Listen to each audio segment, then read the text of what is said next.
I love you.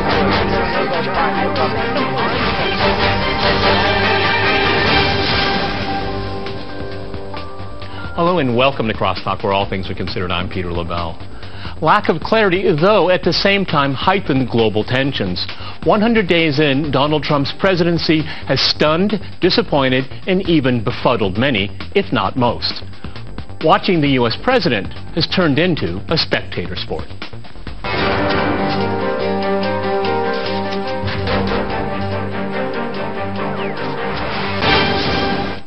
Cross-talking the first 100 days, I'm joined by my guest, Mark Sleboda. He's an international affairs and security analyst. We also have Dmitry Babich. He is a political analyst with Sputnik International. And we have Nikolai Petro. He is a professor of political science at the University of Rhode Island. All right, gentlemen, crosstalk rules. In effect, that means you can jump in anytime you want, and I always appreciate it.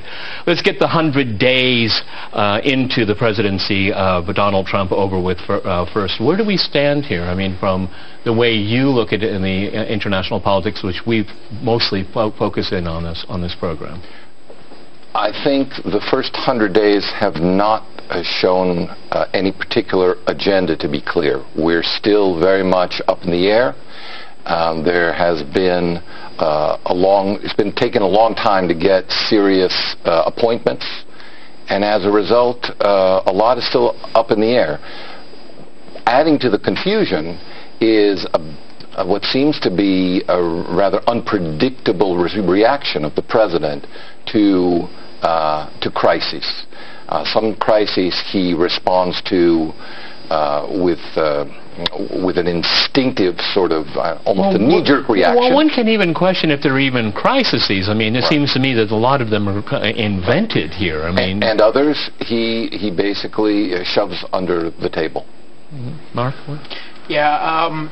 I think at this point, Trump can only, to a very limited extent, be considered in control of his own foreign and military policy. He's definitely delegated military policy to Mattis and McMaster's, the NSA advisor. I think they've also delegated large swaths of foreign policy to these as well, and that's problematic because we've got four generals. No, but because is it the lack of resources or the lack of interest in focusing on those agendas here? You know, is it the wall, or is it just the attitude that it should be outsourced? I think it's a great part of it is the resistance he met originally from the Congress and the McCarthyite witch hunts, the deep state leaks. They've all teetered down after he acquiesced to at least a salvo strike on Syria. Dima, jump in here. Go ahead. Well, I think it was, of course, a disappointment for people around the world who hoped for new policy, because the worst of the old policy continued. There was this strike against Syria. There was this decision to delegate to James Mattis the amount of troops, special troops that the United States is going to have in Syria, which I think is very dangerous. But I think the mainstream press failed to address the main problem. And the main problem, I think Anatol Levin put it very well in his article for the Valdai Club. The main problem is, why was Trump elected? You know, the anti-Russian hysteria allowed them not to think why he got elected, not to think about the real problems that brought Trump to power. Well, hey, you brought up Russiagate here, okay. Nikolai, you live close to the swamp. You know, it seems to be sputtering down a bit, but I get the impression it's going to stay with us for a while, because it's always going to be a lever that is going to be used against the president if he starts straying from the reservation, as it were. Yeah. I agree with that. I'd like to jump in maybe on something that Mark said about the military. We are seeing an interesting shift toward the militarization of the conceptualization of foreign policy. And we see it not only in the rise of the military personnel in key national security positions, but also in the downgrading, lack of impact of the State Department and the inability to fulfill key positions. As a result, the diplomatic component of U.S. foreign policy is being downgraded. And I wonder whether that's really a well-thought-through strategy or whether it is merely a defensive posture by the Trump administration. Who can they trust in Washington? Virtually nobody. No But the military will at least follow orders or try to. Mark, that's very interesting because really, if you have the toolbox of foreign policy, the tool called diplomacy has been cast aside. Very, very interesting. James Mad Dog Mattis, the Secretary of Defense, speaking about the huge State Department and foreign aid cuts, said, well, if you're going to do that, I'm going to need a lot more ammunition. But he was saying that in defense of the budget of the State Department. It was a realist expectation. Look at this. We had I don't think I like military humor. Okay. Well, we're talking about the same person who told his troops that be polite, be professional, but have a plan to kill every single person you meet. So it is a military mindset, and that is problematic when it's also running foreign policy.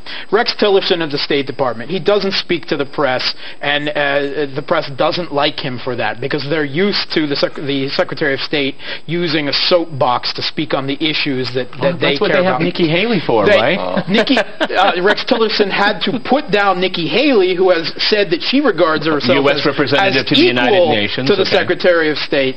The U.S. representative to the United Nations, who has no foreign policy experience or education whatsoever. She's basically using Samantha Power's crib notes. She's completely off the script from both the White House and the State Department, and Tillerson finally had to tell her that anything you say has to be cleared through the building blocks that we construct in the State Department. Dima, Nikolai brought it up. Is this a well-conceived plan, or is this just chaos? Because I can't tell yet. Well, it's a chaos which develops according to its own laws, and the main law is to deny reality, to replace reality with ideology. And I would add one more, note to this change of personnel. Now we have, I think, the third or the fourth person investigating Russiagate. There is a new guy in the Justice Department, someone named Dana Bunte, I think, who is going to investigate it, and they haven't come up with a shred of evidence. So that reminds me of King Lear. King Lear in the famous Shakespeare's play says, "Get yourself glass eyes and like a scurvy politician seem to see things you don't see." Okay. Well, they're trying to seem to see things they actually don't see. I said earlier it's sputtering out, but I think it has a long shelf life, Nikolai, this Russiagate thing. And as Dima has pointed out, no concrete evidence has been presented to the public to back up the claims that we've heard for the last 7-8 months. Go ahead. Well, it serves its main purpose, which is to preserve a sense of antagonism between the United States and Russia. And I think the threat of the loss of that antagonism became real enough in the foreign policy establishment once Trump said, why can't we possibly be friends? It didn't make sense to him. Just as it doesn't make sense, I would say, to the majority of the American people. If there are things we can agree on, let's act jointly to make those things happen. And if not, then let's try to resolve the differences that we have based on pragmatic results. But the construct around which U.S. foreign policy derives the benefits of generating the largest military apparatus in the world, and all of the concomitant lobbying and all of the foreign policy establishment derives its source, its kernel of energy from the antagonism between Russia and America. Deconstructing the entire architecture of foreign policy of the last generation. And we see it enacted budget-wise. We're talking 30 to 37% cuts out of the State Department budget. We're talking losing 2,300 personnel. They're talking merging USAID and the Office of the Department of State together. Rex Tillerson is basically overseeing a dismantling of a large portion of his own department.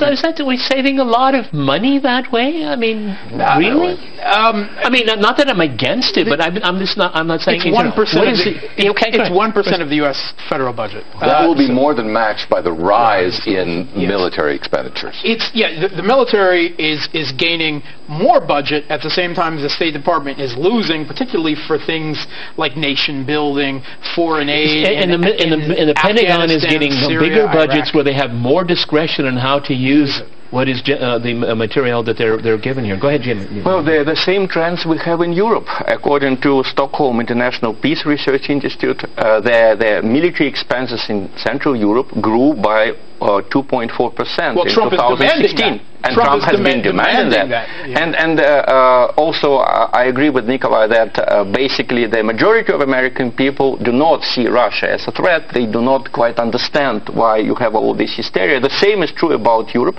but the same is not true about the European establishment. I mean, look at the reaction to Trump from the EU. First, he was perceived as a threat to the EU security simply because he said, why can't we get along with Russia? For 6 months, there was hysteria. They didn't want to meet him. Then, when he struck Syria, suddenly total support. Well, not total support, but I mean, it's interesting, right before we go to the break here, Nikolai, is that we have a presidential candidate in France, Macron. He's playing the Russia card, too. I mean, he's duplicating what the Democrats did in the United States. And even there. Russian hackers, and they won't talk to the television station that you're appearing on right now. Go ahead. It's not over in the elections until the ballots are counted. I know a lot of people are quick to dismiss Marine Le Pen, just as they were quick to dismiss Donald Trump. And Brexit. So, yeah, I think there may be surprises there may not, but French politics in general, because it'll be parliamentary or by-elections, I think, not too far in the future, has to take into account, I wouldn't call it a pro-Russian sentiment, but a nativist, populist sentiment rising in France as well. And if it's not this... Hold that thought. I got to jump in here. We're going to go to a short break, and after that short break, we'll continue our discussion on the first 100 days. Stay with RT. Welcome back to Crosstalk, where all things are considered. I'm Peter LaBelle. To remind you, we're discussing the first 100 days.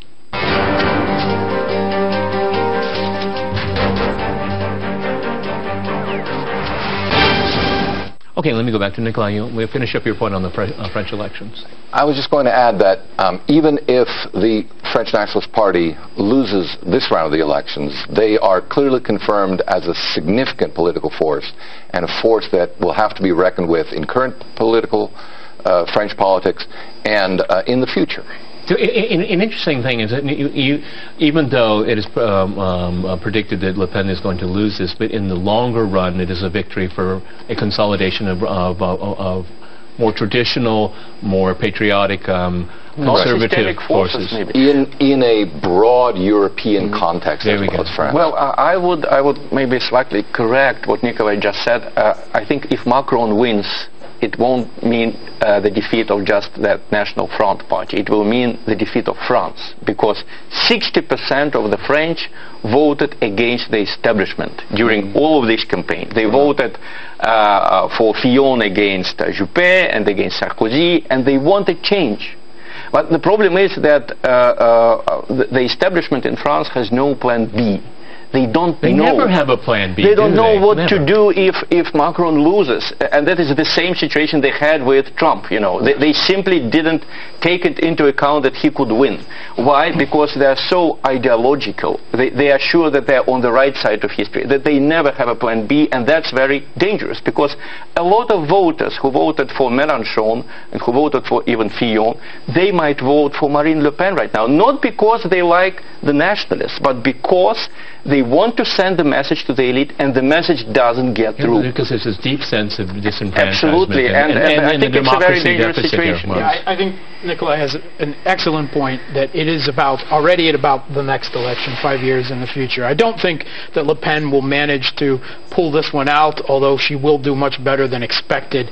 But Macron is the centrist of all centrists. He's not going to change anything, addresses France's growing social tensions and problems. They're only going to compound. They will not go away. I mean, the guy is a neoliberal. He is a literal Rothschild banker. and he's on the record as saying that there's no such thing as French culture. That is the most astounding thing. That's the most astounding thing I could ever imagine. There is no such thing as French culture. There is culture in France, and it is diverse. Now, if someone in the U.S. or Britain or Russia said that, they would be castigated outside of politics. But I think the most interesting thing in the last week since the first round is that Mélenchon has declined to join the anti-National Front dam. And this is where we have to go in the future. In order to defeat across Europe a neoliberal, technocratic, hegemonic, elite center, you need the far right and far left to realize that between Mélenchon and Le Pen, the only significant policy difference, they were both anti-EU, anti-NATO, better relations with Russia, statist economy. The only real difference was on immigration. And in the scope of strategizing a defeat of this elite technocratic center, they've got to see past that. The right-left paradigm of politics is dead. It's the haves of globalization versus the have-nots. Well, I think also the lies that have been working are just stopping to work. I mean, people who vote against Macron,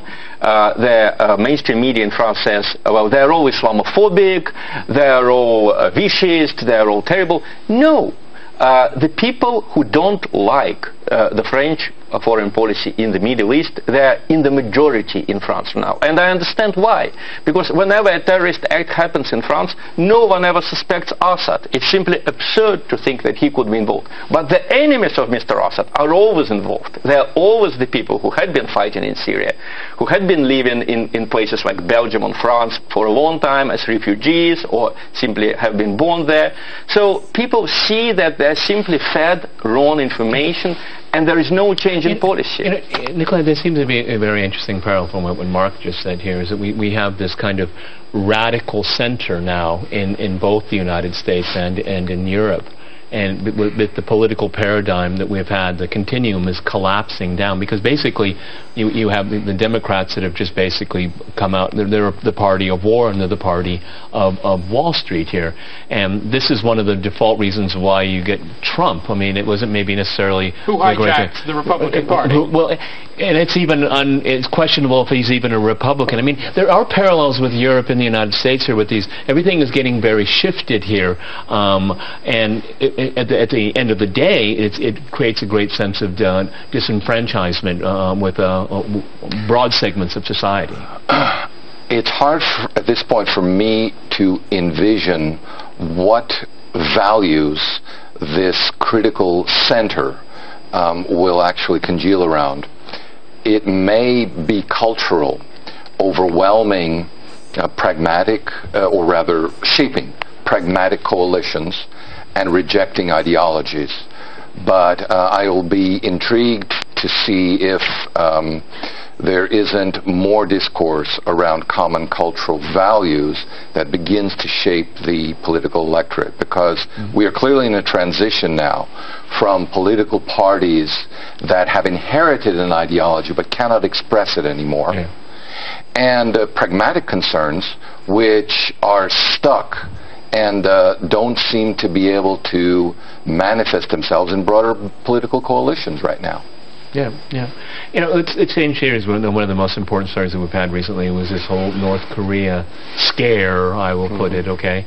You know, Dima, in your mind, what was this? I mean, was this just for public opinion polls for Mr. Trump here? Because any of us that have been studying the quote-unquote North Korea question here knows that a lot of what was put in the media was just hype and self-serving and scaremongering.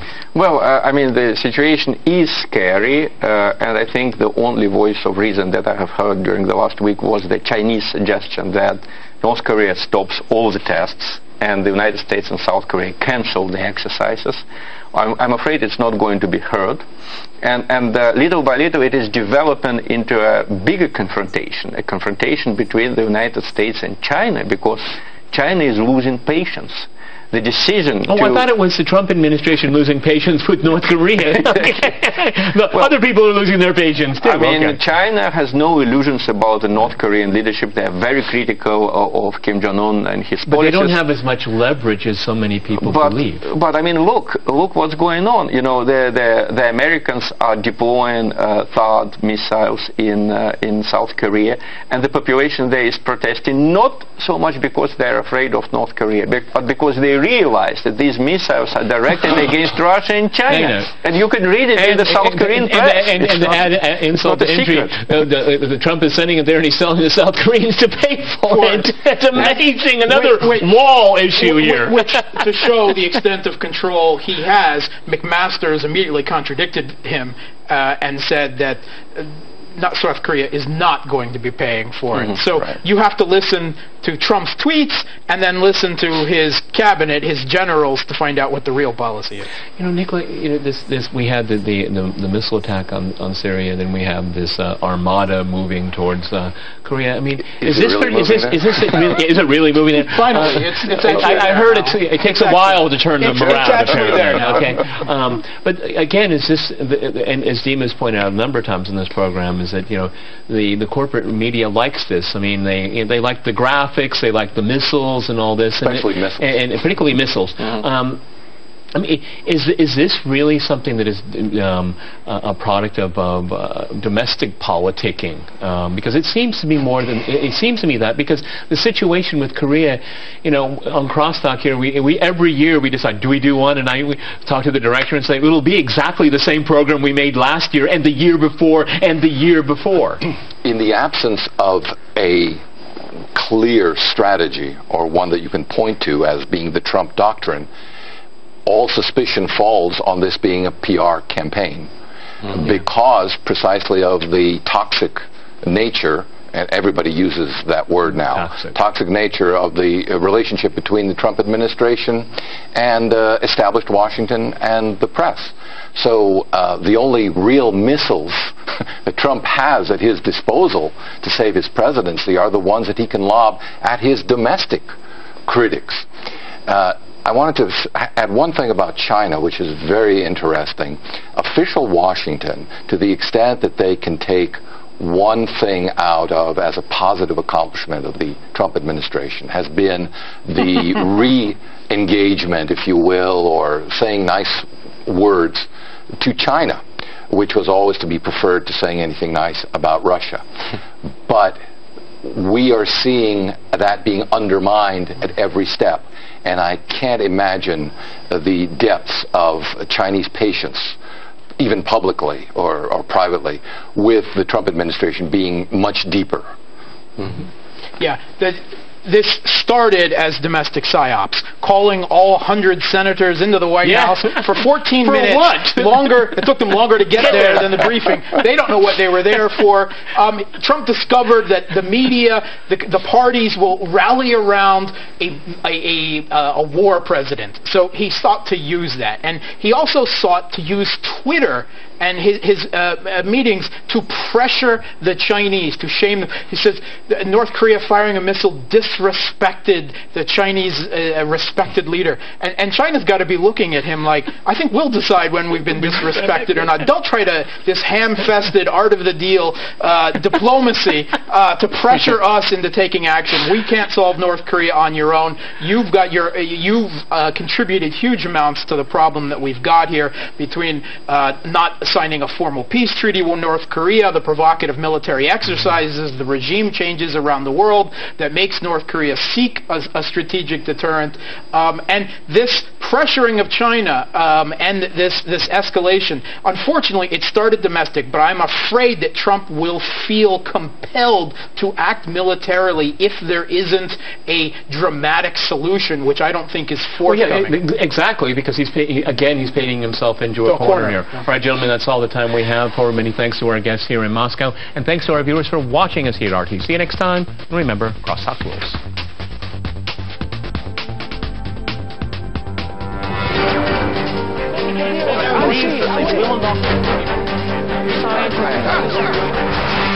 I love you.